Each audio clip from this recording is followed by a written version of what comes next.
এটি এমন এক লোকের ঘটনা যে টাকার জন্য তার মৃত মা হয়ে ওঠে। ইতালির একটি ছোট্ট শহরে ৫৬ বছরের এক বেকার লোক একটি সমস্যাতে পড়ে। তার মা গ্রাজিয়ালো ডালোগ্লিও ৩ বছর আগে মারা গিয়েছিলেন,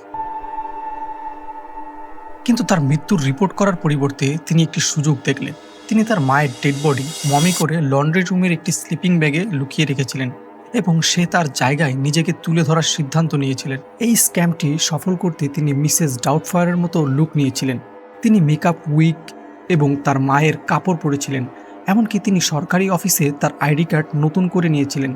তার পেনশন থেকে বছরে $৬১,০০০ পাওয়ার চেষ্টা করেছিলেন, কিন্তু তার পরিকল্পনা ভেস্তে গেল যখন একজন তীক্ষ্ণ দৃষ্টিসম্পন্ন সরকারি কর্মচারী কিছু ভুল লক্ষ্য করলেন।